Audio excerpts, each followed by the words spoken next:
એક બાળક કે જેણે એક દિવસ કોઈ ખેતરમાં રહીને કે પછી નાના ઘરમાં રહીને આકાશમાં વિમાન ઉડતા જોયું હશે ને પછી વિચાર્યું હશે કે આ વિમાનમાં એક દિવસ એ પણ સવાર થવાનું છે. એવી એ ઘણી આંખો હતી કે જેની આંખોમાં ખૂબ બધા સપના હતા, પણ એ સપના સાવ વિખેરાઈ ગયા. વિચારવાનો પણ સમય ન મળ્યો, પળવાર પણ ન મળી એમને, એક ક્ષણ પણ એમને ન મળી શકી.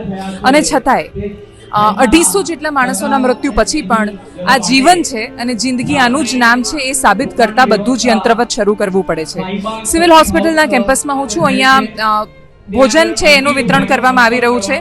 એ સિવાય આરએસએસના કાર્યકર્તાઓ છે જે ખૂબ પ્રયત્ન કરી રહ્યા છે ટ્રાફિક મેનેજ કરવાનો, બાકીના જે સ્વજનો આવ્યા હોય એ લોકોને દિશા નિર્દેશ કરવાનો, એ લોકોને ડીએનએ સેમ્પલ જ્યાં લેવાઈ રહ્યા છે ત્યાં સુધી પહોંચાડવાનો, સિવિલ હોસ્પિટલના એ વોર્ડ સુધી, અને જ્યાંથી એ લોકો પોતાનું ડીએનએ સેમ્પલ આપીને, જે લોકો બ્લડ રિલેટિવ્સ છે એ આપીને એમના સ્વજનના મૃતદેહ સાથે જો આઈડેન્ટિફાઈ થાય તો પછી એમને એ મૃતદેહ મળી શકે. એવા મૃતદેહો કે જે એ અવસ્થામાં પણ નથી જેમાં જે રીતે એમને જતા જોયા હતા. એવું નથી કે આ શરીરો માત્ર નિષ્પ્રાણ થયેલા એમને મળવાના છે, એવા શરીરો મળવાના છે કે જે જોઈ શકવાની કોઈની પણ તાકાત કે હિંમત નથી રહેવાની. આ હોસ્પિટલમાં, આખા કેમ્પસમાં એ પ્રકારની વાસ છે એ સતત અનેક માણસો છે મહેસૂસ કરી રહ્યા છે, કેમ કે મૃતદેહો જે અવસ્થામાં આવ્યા, આ જ કેમ્પસ છે, આ જ સ્થળ છે કે જ્યાં એમણે છૂટા પડેલા માનવ અંગોને જોયા, એક બાજુ પડેલું માથું જોયું, એક બાજુ પડેલા માંસના ટુકડા જોયા, બળેલી હાલતમાં આવેલા મૃતદેહો જોયા. અને એના પછી પણ આ જ કેમ્પસ કે જ્યાં અહીંયાથી થોડા મીટર, 500 મીટર દૂર કે જે વિમાન ક્રેશ થયું એ જ્યાં પડ્યું હતું, એ જગ્યા પણ અહીંયાથી થોડા જ મિનિટો દૂર છે. કોળિયા એમના એમ રહ્યા હતા, જમવા માટે ગયા હતા, અને એમને એક ક્ષણ, એક ઓડકાર માટેની કે વિચારવા માટેની પણ ક્ષણ ન મળી, અને મૃત્યુ ટકોરા મારતા મારતા આવ્યું અને એમની પાસેથી જીવન છીનવીને ગયું. અને છતાંય આ જ આકાશ છે કે જ્યાં દર થોડી મિનિટના અંતરાલ પર વિમાનની અવરજવર ચાલુ છે, અને જેવું વિમાન જાય છે દરેક લોકો આકાશમાં નજર કરે છે. આ ડર પણ કદાચ એમનો 1 કે 2 દિવસમાં જતો રહેવાનો છે. 1 કે 2 દિવસમાં બાકીના બધા જીવનો યંત્રવત શરૂ થઈ જવાના છે. માણસો બાકીની બધા જ ઇમોશન્સને અંદર સાચવીને, ખોટી વાતોને બાજુ પર મૂકીને પ્રયત્ન કરી રહ્યા છે કે આ સમય માત્ર રડવાનો નહીં, સતર્ક રહેવાનો છે, અને એટલા જ માટે ખૂબ મદદ કરવાનો પણ પ્રયત્ન કરી રહ્યા છે.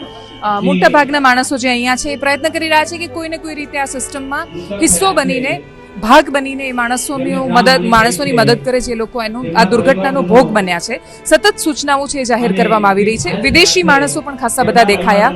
એવા વિદેશી માણસો, કેમ કે આ દુર્ઘટનામાં 7 જેટલા પોર્ટુગીઝના નાગરિકો હતા, 50 જેટલા બ્રિટનના નાગરિકો હતા, ભારતીય નાગરિકો પણ એટલા વધારે હતા.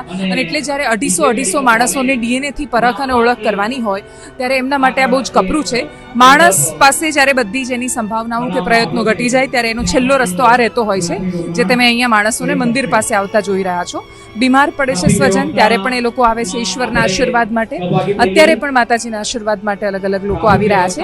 માણસનું જીવન ક્ષણભંગુર છે, અને માણસ ગમે તેટલો શક્તિશાળી હોય ને તોય સાવ પામર સાબિત થાય છે.